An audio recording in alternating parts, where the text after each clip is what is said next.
Welcome to the Down There Where podcast. I'm Amy Milne. This is the show where we get loud about women's below-the-belt health from menstruation to menopause and everything in between.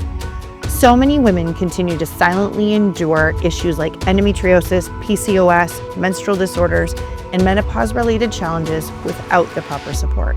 We're done with the whispers. We're here to break the taboos, share the stories, and have the conversations no matter how uncomfortable. Whether you're dealing with your own health journey, supporting someone who is, or just ready to join the movement, you're in the right place. Let's get loud.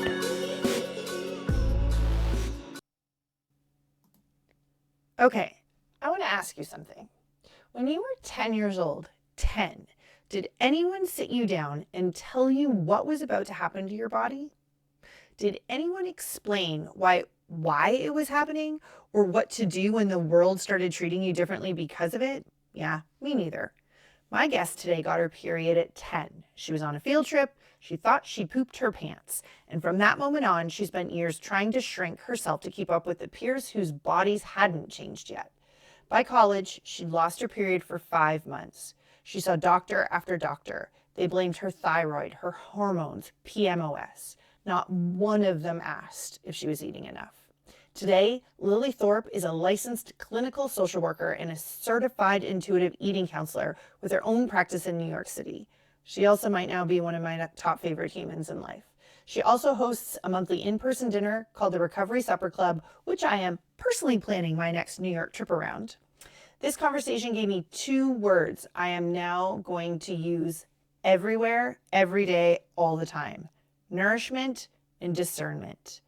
You'll understand why by the end. This is the kind of conversation that used to happen in whispers, if it happened at all.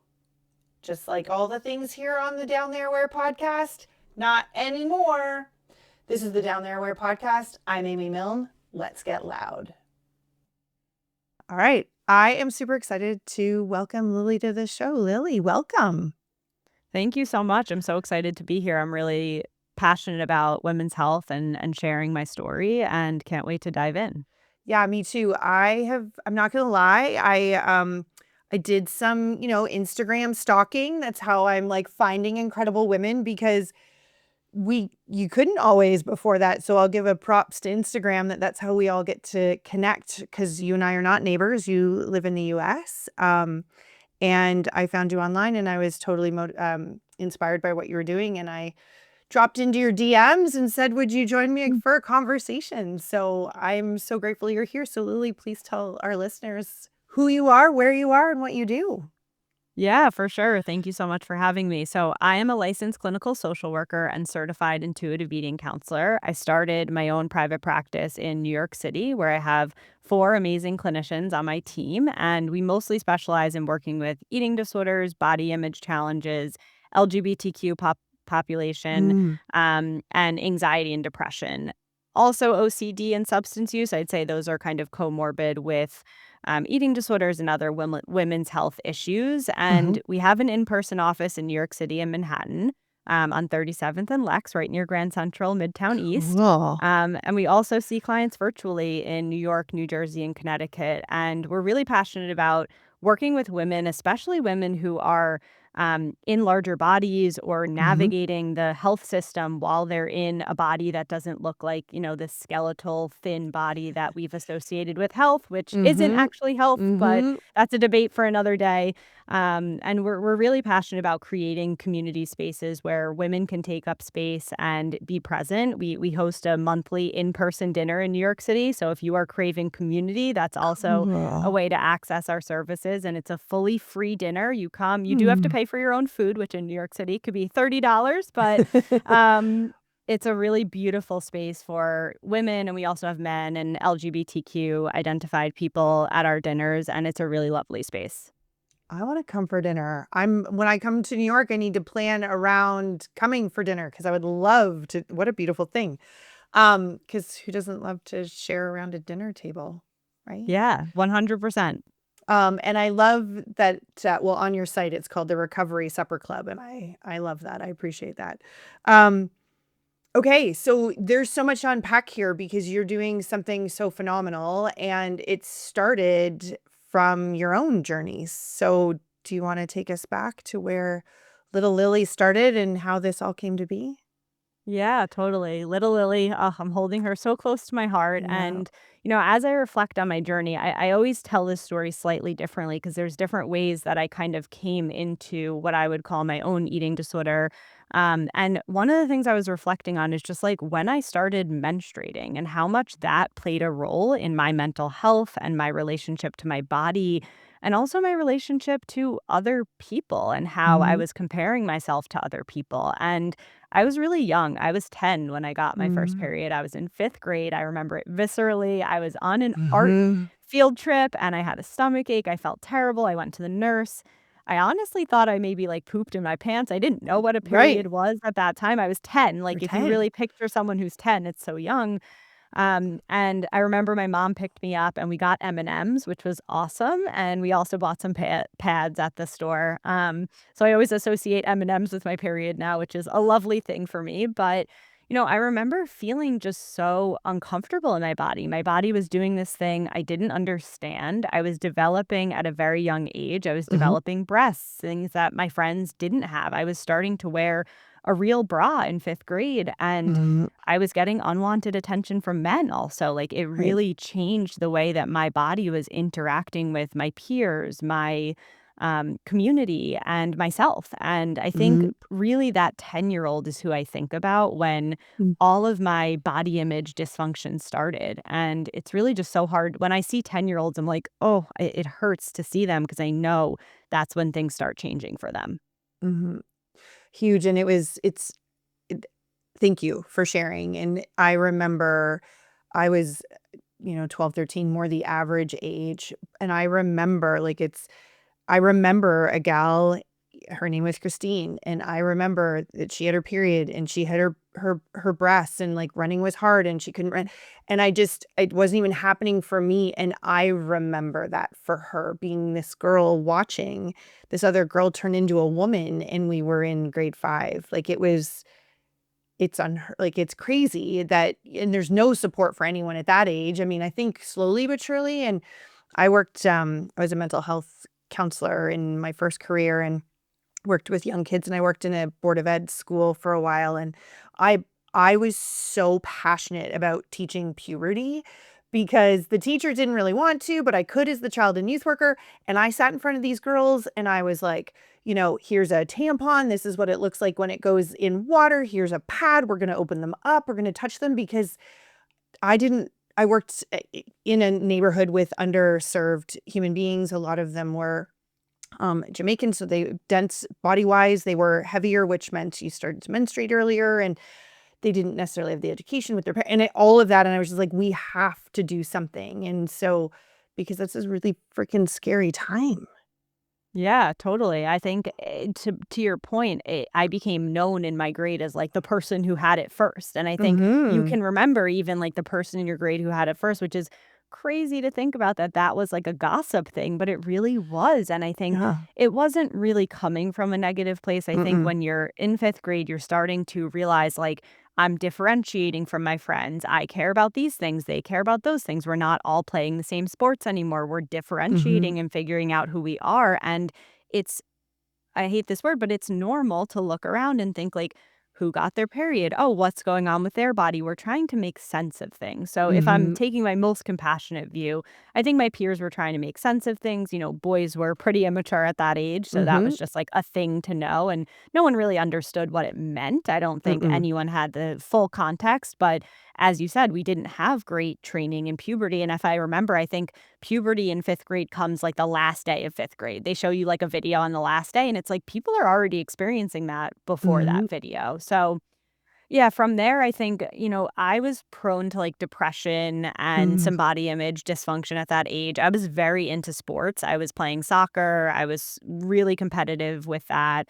I think over the years, I've reread my 5th grade journal and I wrote in that journal, I'm fat, I'm disgusting, I Oh. need to cut out, these foods. I don't know how I knew about that. I think kids now are learning on social media some of these diet Mhm. trends, but somehow I knew that like restricting your food could lead to weight loss. And I think developing early also led me to feeling that I needed to stay smaller longer. Like I needed to keep up with my peers. I needed to stay smaller. And I think that was related to my desire to be small, was like, I want to be like my peers. I don't want to be different. I don't want to take up space in this way. Mhm. That's a lot, Lily. I can feel you. Yeah. Um, Yeah. how how brave to go back and read those words and turn them into the power you're using today to help other women. It's a scary place to be a 10-year-old girl and beyond, really, because it's when the time that we realize that it's all frickin' backwards.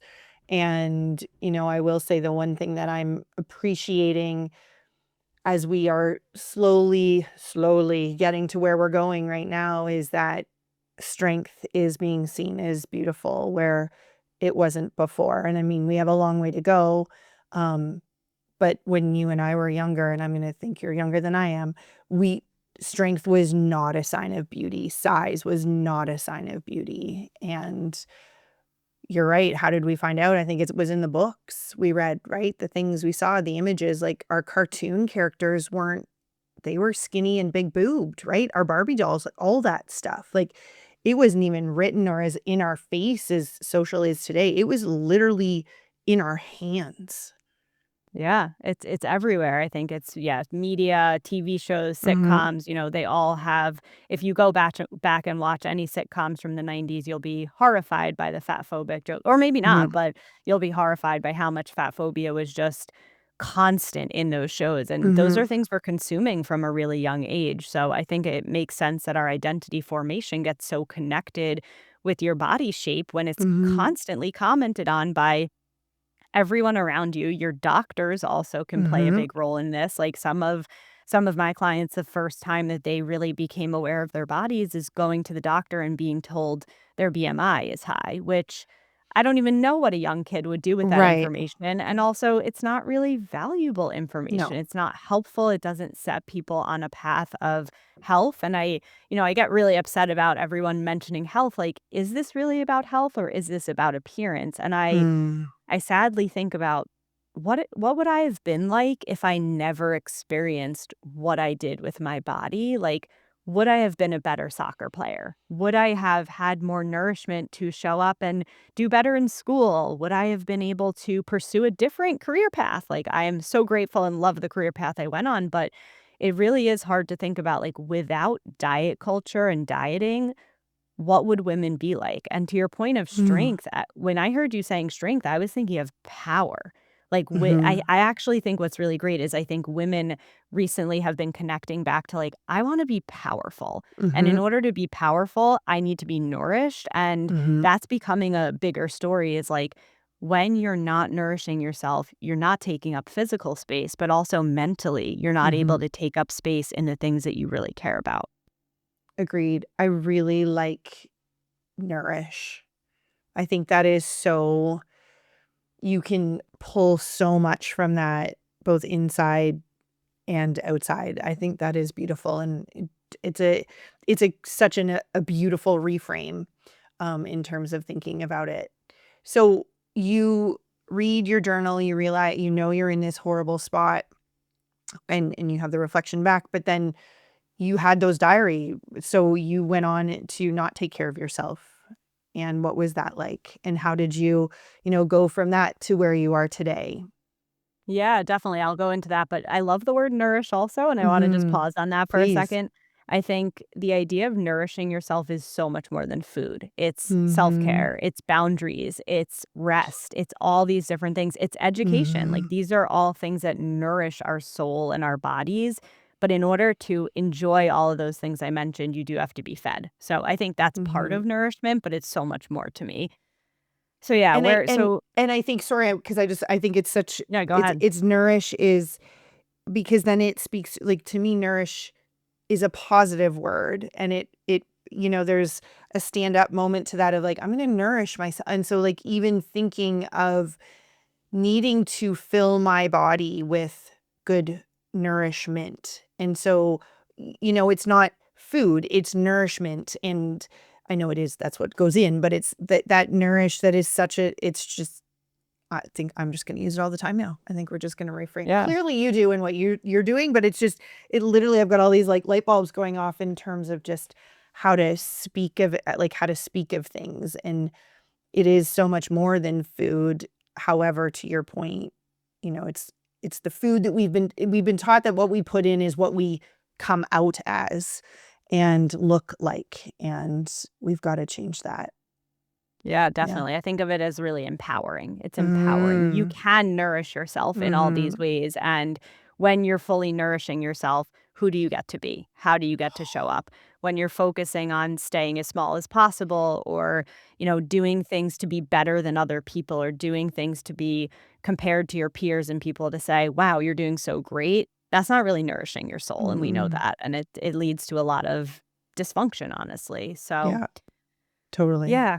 Coming back to my story, so yeah, throughout middle and high school, I kind of always struggled with body image. I cringe looking back at photos of myself because I felt huge and I was totally a typical straight size Right. person who shopped in regular stores. Like I was not in a larger body. Right. And my body's fluctuated throughout my life, and I really didn't start recovering from my eating disorder until college. So college was really.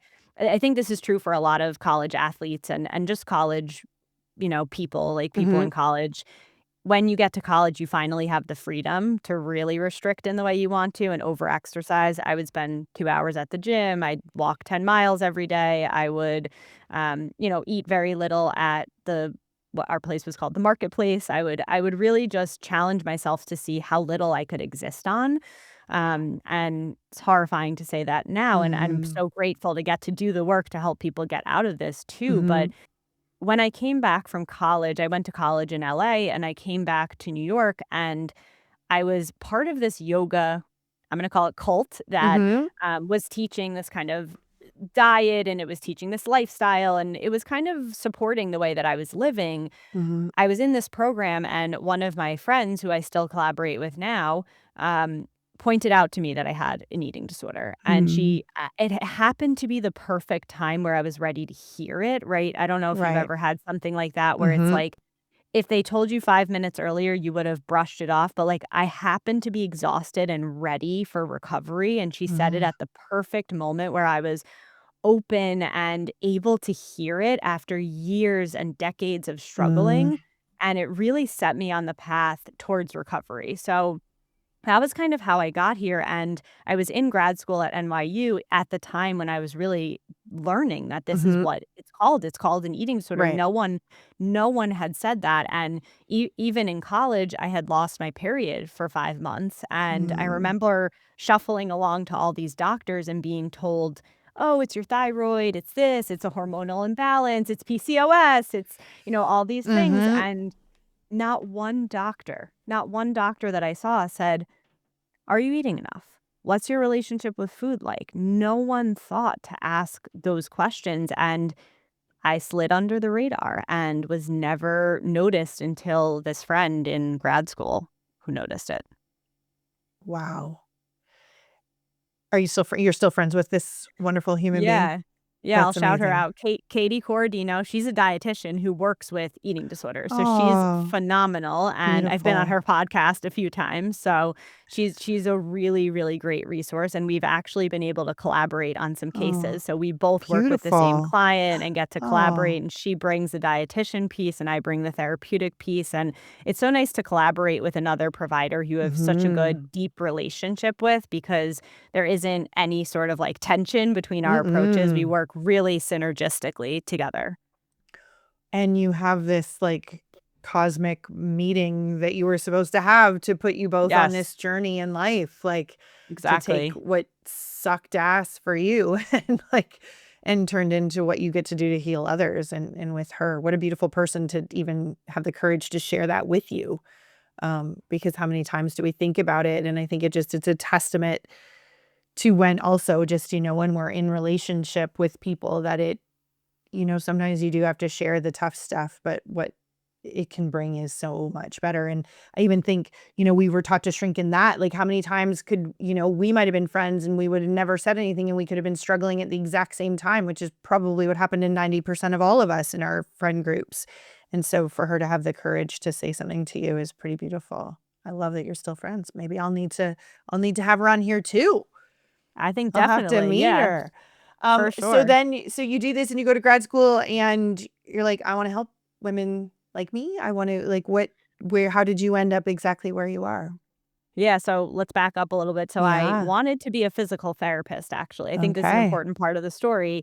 And in my junior year, I had already taken organic chemistry. I took physics. I took calc 1 and 2. I did all this stuff. And I ended up getting a D in anatomy, which is really the course that you need to be a physical therapist, memorizing Right. the muscles, the bones, all of that. And I realized, okay, you know what? This isn't for me. Like, I love it. I love sports. I love being a part of it. And I think in the end, it's great that I didn't stay in that world because I Mhm. think there's a lot of disordered, toxic culture in Mhm. the sports world.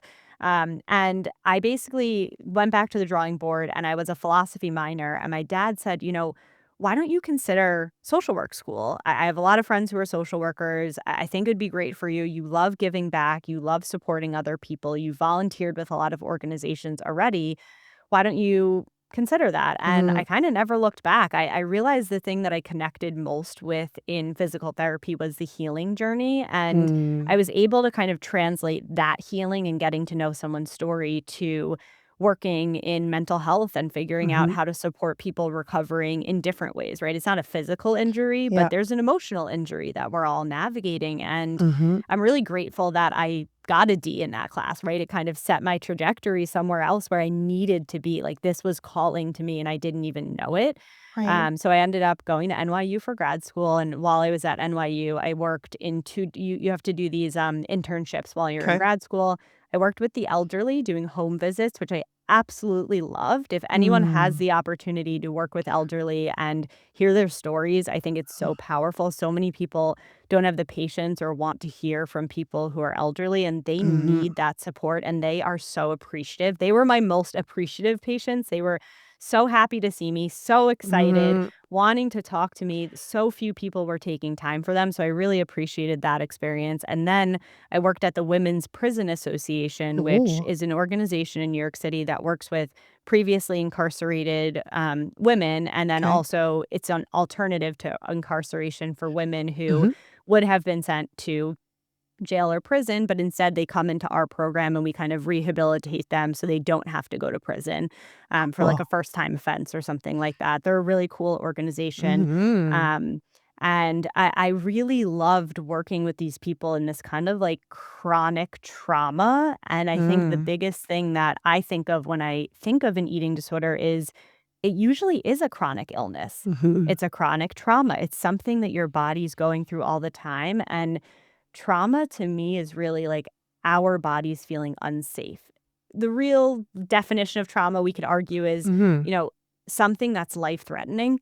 Eating disorders are life threatening. 100%. Being incarcerated is life threatening. Mhm. These things are life threatening and Mhm. you're experiencing them consistently over a long period of time. And I think the way that that trauma takes root in the body is really fascinating to me. And Mhm. again, didn't set out to work with eating disorders, but I happened to be recovering and I happened to be working later on at a private practice where I started getting a bunch of eating disorder clients and I sort of became the eating disorder specialist at that practice, like inadvertently. And Mhm. over time, I realized this is the work that energizes me. When I'm with these Mm. clients and I'm working through this stuff, I'm feeling energized. I'm feeling hopeful. I'm feeling Mm. excited. I'm like, let's do this. Let's dive in. Let's get in the hole together. Let's figure this out. And also, let's sit in the shit. Like sometimes we Mhm. just do need to sit in the shit. And I've been Mhm. in that shit and I'm going to sit Mhm. in there with you. 100%. And I've been really, really lucky to do this work. Well, it sounds very much like you've been called to do this work. Like, as someone listening, having the privilege of listening to your story right now, you've been called, like, all the way along. I mean, unfortunately, you had to have the lived experience, but I think that's what makes you even that much better and more suited for what you're doing. Like, it's I like if all these things have literally like as you they always say you can only connect the dots backwards. Like as you go backwards, you're like, oh, that happened because of that. Like literally yours is like in my mind would be this giant heart because all your dots would come to be this giant heart that you now is filled for you and you get to nourish others. So I love that. Yeah.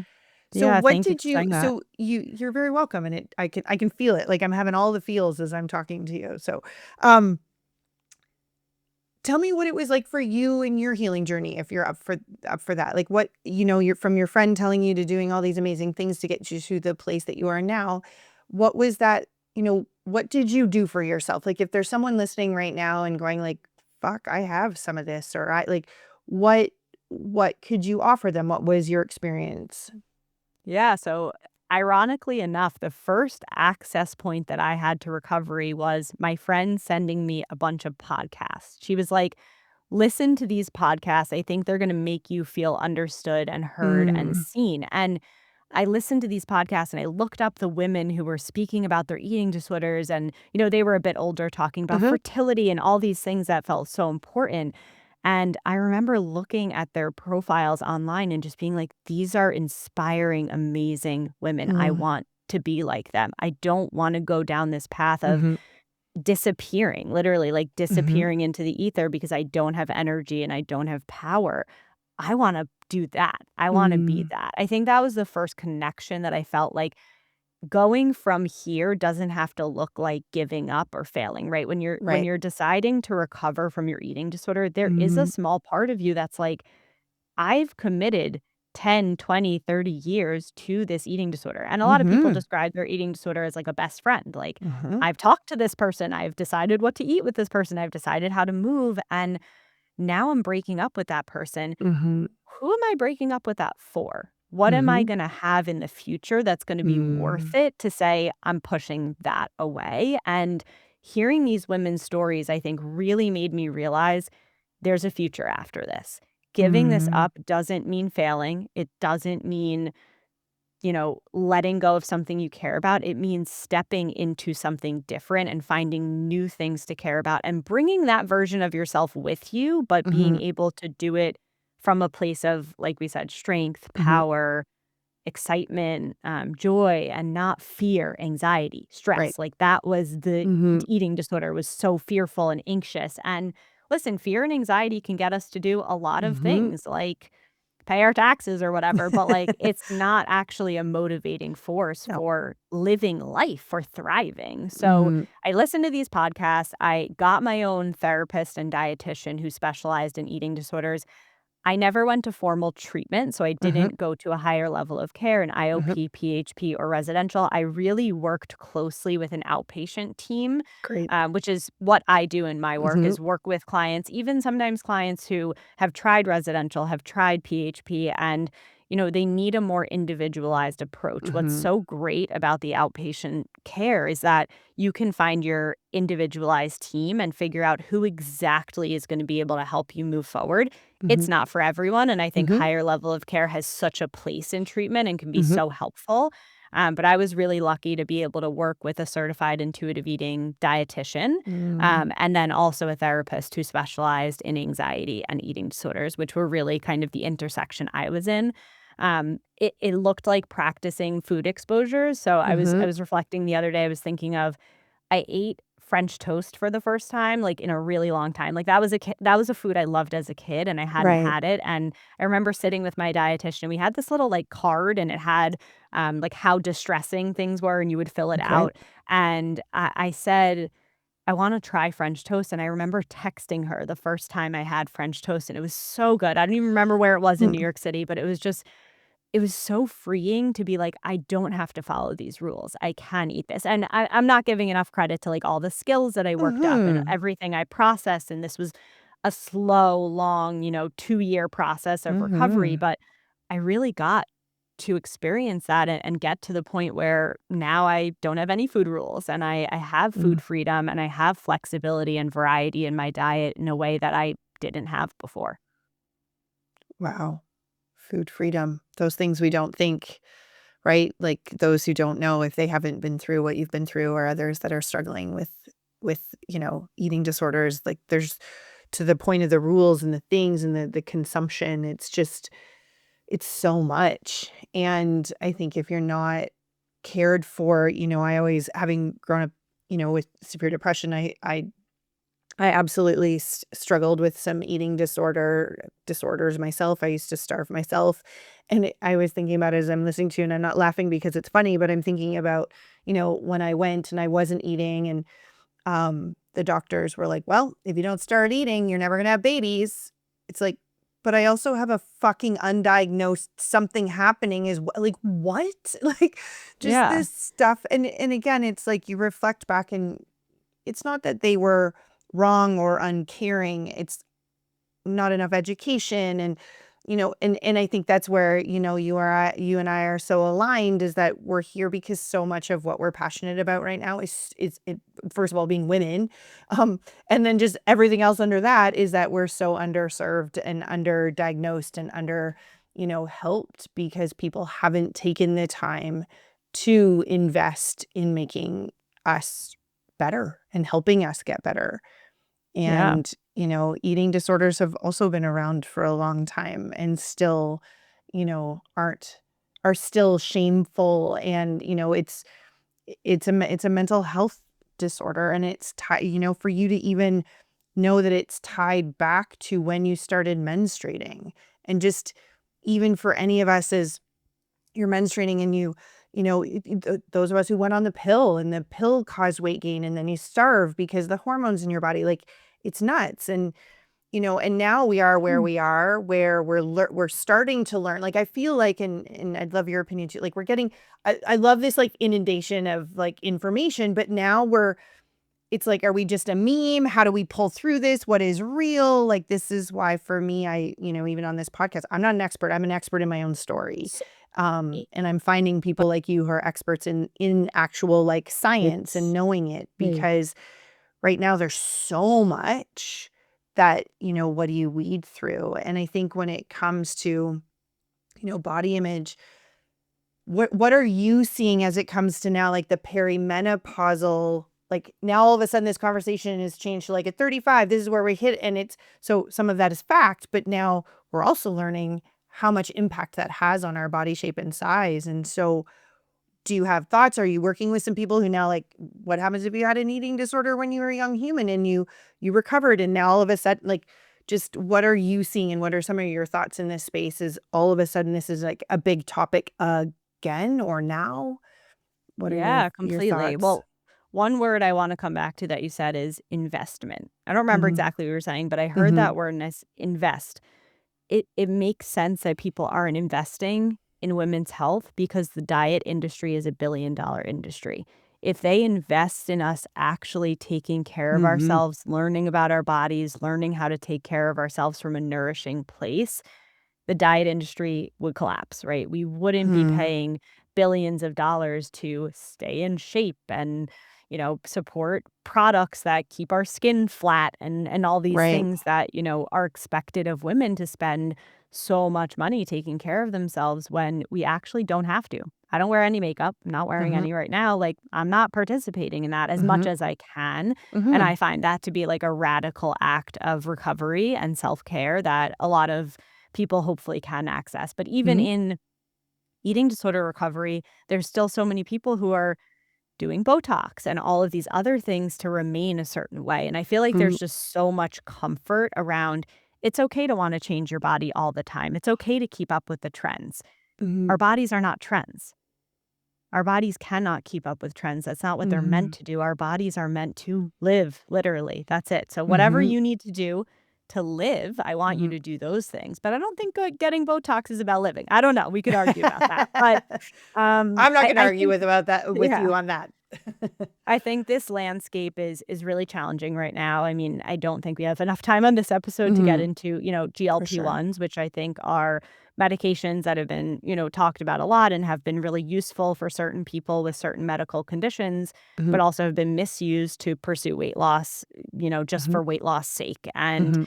I think when we get into people making decisions about their health that they don't fully understand, that's what really upsets me. Mm-hmm. I believe in body autonomy. If you want to get Mm-hmm. Botox, please go. Do Right. whatever you want to do. Yeah. But are you fully understanding it? Or did you see a TikTok trend and say, I want to try that because my favorite TikTok influencer is doing that thing, and that is why I want to try it? Did you speak to your doctor? Have you spoken to your therapist? Have you spoken to your dietitian and someone who's really taking in your story, not someone you found on the internet? And Mm-hmm. in this culture of knowledge where we're learning a lot of things from social media, hey, I learn cooking tips, I learn Mm-hmm. cleaning hacks, I learn these things, and sometimes they're really wonderful. I think we have to be really cautious about where we're getting our information. Is our Mm-hmm. information coming from a trusted source, or is it coming from a celebrity? And celebrities have a platform, and sometimes they Mm-hmm. use it for good. And I'm so appreciative to all the celebrities who are speaking about their mental health concerns Mm-hmm. and making mental health awareness so much more accessible.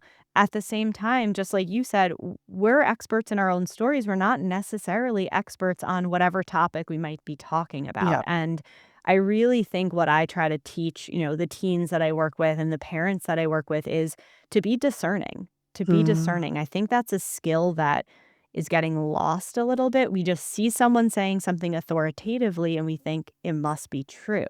Right. Do your own research. Think Mm-hmm. about, is this AI? Is this a Right. human?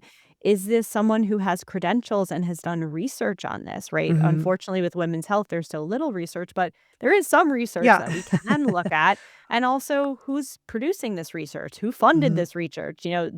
There's a missing link right now about discerning, is this Mm. information real? Is this information important for me to take in and make Right. decisions with this information? So I guess as I come to, the conversation around women's health, perimenopause, all these different things, there's so many floating around theories. And I think fertility is a whole other one where I Mm-hmm. see so much quacky stuff on the internet, like drink this juice and do this. And having worked with my own, fertility Mm-hmm. people, I feel like I've learned so much about how much of that is just not real. It's not real, and it's giving people false hope around their fertility. And Mm-hmm. I think I looked this stat up right before we got on. About 20% of people who have eating disorders will have infertility struggles. And Mm. I think there's an even greater number that will need fertility support, but Mm-hmm. actually like having complete infertility, it's 20% of people with eating disorders. That's a lot of It's a people, not to lot of mention the people. general population that also For struggles with sure. fertility. That's a lot of people. Of a segment of a group of people. That Right. is a lot. And I think, when you the discernment, I'm gonna take away a lot from this conversation, but discernment and nourishment and, finding you even shared in your own journey that you didn't do inpatient. That wasn't where you went. You found your own team and you did the work to do that for yourself, for your healing journey. And if I even look at my own healing journey as well, all the way until I ended up with a hysterectomy. And then since my hysterectomy, and I had a full hysterectomy. And so there's very little information on surgical menopause. And so I've literally had to find my way through this. But I've done it with doctors and the right information and the right people. And I talk to my friends a lot because I've done a lot of the work, but I did a lot of that work for me because I'm not the expert in this. I know some information now, and because I've done my own research to get there, but I can't say that the exact formula of things that I am on are going to be perfect for you. I know it's working for me because also underneath, I'm not just a surgical menopause human being. I had a chronic illness, inflammatory illness for my whole life that could still be in my body because nobody knows if endometriosis, like, right? It could be sitting Right. in places I don't even know. And so even armed with that information, I'm like, okay, what do I need to know now that I know more of that in order for me to, figure out those things? And so I think it's so important for people to find experts like yourself and others in order to take them through what they need to do to heal and to be nourished. Yeah. And the discernment piece is so freaking important right now. Yeah, and I just wanna hone in on one thing you said. You said, like, "This has been the right approach for me." Mhm. So even my story, the right approach for me is not necessarily the right approach for you. And I'm not advocating for, I did it so you can do it. I think Mm-hmm. that's what social media is like. I did it, Mm-hmm. you can do it. Right. It's more like, I did it. Let's work together to figure out the best way for you to do it. I Mm-hmm. think doing it is worth it. I'll tell Mm-hmm. you that. Yeah. But beyond that, I'm not here to say how. Therapists are not here to give you advice. They're Mm-mm. here to help you figure out what the best way is for you, whether that's navigating a medical condition, a Mm-hmm. chronic illness, fertility, an eating disorder, any number of things. There's a right way for you, and it's not Mm-hmm. going to look the same as anyone else's. No, and I think it's important to start it and be in charge of it. And we haven't always been told or allowed or shared with that we get to be in charge just because the doctor said. Like, it's interesting because I've been an advocate for myself from my full journey, from like the start of menopause to this, to my eating disorder, to my, cutting, to wanting to end my life, to all those wonderful things that make me who I am. I had to find my way. I was the kid who is 13 going, "Yeah, I don't really know it. That doctor is correct. So I'd like a new therapist." But I had that in me, and I know that I am rare. And I even have friends now who they're like, "Well, the doctor said I can't have this." I said, "So you need to find a new doctor." Like, again, Yes. I don't know if that doctor is correct, but if your gut is telling you that you are not getting the care you believe you deserve, then find another doctor. Find another someone, because Yeah. do believe we know in our gut, even if that energy is right or wrong, right? Like, you and I have been in therapy over our, like, if that therapist, if you jive and whether you don't, and that's what you do every day, right? Like, you have clients that are going to be amazing under your care, and maybe some of them you're not meant to be because there's someone else out there that can get them to where they need to be. And I think sometimes as women we go, well, this is where we were sent. We have to do this, and we don't believe there's choice.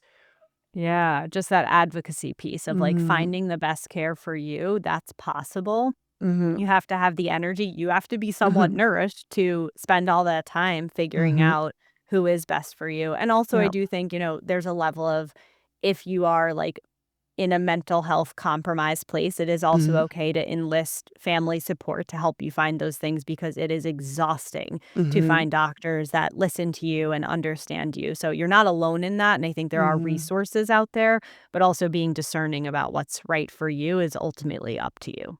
Mhm. And hopefully, as we do the work that we're doing and we keep raising our voices and helping other women, is that we will be able to get a place where people are nourished and they are looking at what is right for them, and that they are looking and using people. And I don't want to lose that, because you just said there are people there to help. And I think so much of what you talk about, you're an expert in it, but knowing my own story and eating disorders and periods and pain, there's so much shame. So if we're shrouded in shame, how the fuck do you ask for help? It's really hard. It's brave, and Like, it's really hard. It shouldn't need to be brave. It should feel mm-mm, normal. It should feel regular. It should feel every day that people are asking for help and people are reaching out for help. And I wish that was more of a thing. And I hope mhm, that over time, like you said, it's becoming more accessible to tell your story, to be the best support I've gotten is when I tell my story to people and someone adds mhm, something from their story and they add something right, from this and they tell me about a doctor they know. And this is how we get the network of people that are really helping and not mhm. hurting. And I think that's a really important shift that we're going through. Big time, because hey, I just created a platform. I'm like, I'm going to show up in my underwear. I'm not doing this for myself. I'm doing it because I want to set the stage, because I've got the courage to do it. And I just want to bring everyone along with me, because I've been an outspoken human my whole life and was often criticized for that. But I know I'm using it for good. I know I was always using it for good, despite what some of the people used to say. But anyways, um, but I don't, this is for me to share. Like, it's just because in my corner of the world and what we can do, I know that this podcast, already, I'm no big huge star yet, but I know already how much the episodes and just pulling the right people towards this are already having an impact. And that is nourishment for me. And Yeah. it's so important. It's awesome, and I really appreciate you having this platform because I Mhm. think so many people don't speak about menstruation. They don't Mhm. speak about PCOS or PMOS, whatever it's I now know there's a known new as. name. Endometriosis, yeah, Yeah. I think these things are, I didn't know what endometriosis was until I did, and Mhm. you have to have friends who are going through that to find out. No one tells you about it. When you go to Mm-mm. your OB/GYN, they're not like, "Let me tell you about some things that might be going on with your Mhm. body." They're just like, "All right, everything's good, and you're on birth control and whatever," and you don't Mhm. know anything about your body until you have friends who start going through stuff, and you're like, "Oh, wow, a lot of people Mm. are dealing with these things." One final piece I'll say about, Please. you know, I don't wanna shit on doctors, that's not my goal on this Mhm. podcast, but Mm-mm. I Mine do think neither. there's value in saying that so many doctors just give patients the solution of losing weight. They say, "Oh, you Mhm. have PCOS, endometriosis, lose weight." And I just wanna note how invalidating that is to people's Mm-mm. symptoms. Weight loss does not always lead to relief.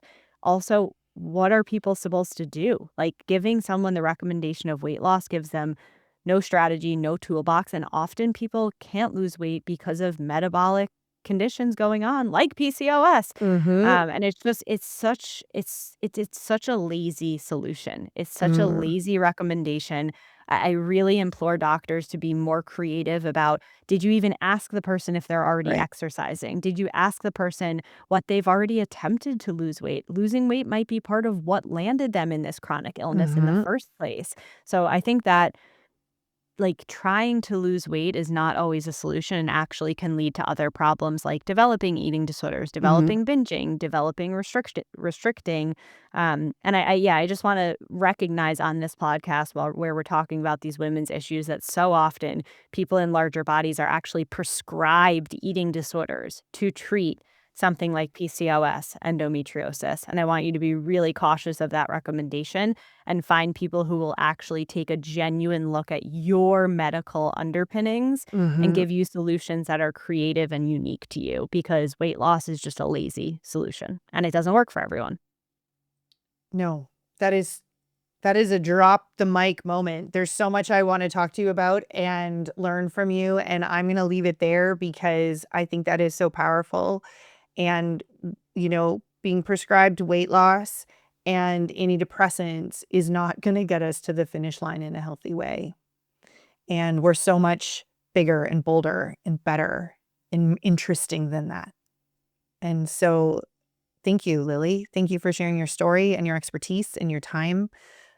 It has been an absolute pleasure. So thank you. Thank you so much for having me and for making this platform. Well, thanks. We'll see you in Canada. Yeah. Hopefully soon. I got to make it to Yeah. Canada. And then I'm gonna come to dinner in New York. I'm doing it. Doing it. Yes. Let me know Thank when you're you. in New York. We would love to host Recovery Supper Club with you there. Absolutely. Thank you for being here. Yeah. Oh, I know. Before we go, people are going to want to get in touch with you. I'm going to put all that stuff in the show notes, but how do people get in touch with you? Yeah, so you can find me on social media. We could say whatever we want about social media, but it is a good place Yep, to find sure me. is. My handle is Thrope Therapy NYC.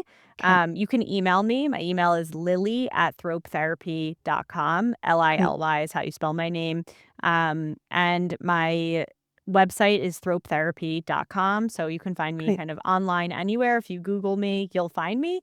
I answer all my own emails, so please feel free to reach out. One of my favorite things to do is help people get connected with the right therapist. So Hmm. even if you're not in one of the states that I work with, please reach out to me and I will do my best in my network to help you find an anti-diet, health at every size, intuitive eating, weight inclusive provider, which is not easy to find, but I do Mm-mm. have a good list. So please reach out to me if you have any questions or if you need any resources, because I have a big list of resources that I'm excited to share. Thanks for getting loud with us today on the Down There Where podcast. If this conversation resonated with you, don't keep it to yourself. Share it with someone who needs to hear it. Subscribe so you never, ever miss an episode. And leave us a review. It would help us reach more women who've been told to suffer in silence. And here's the thing, awareness isn't enough.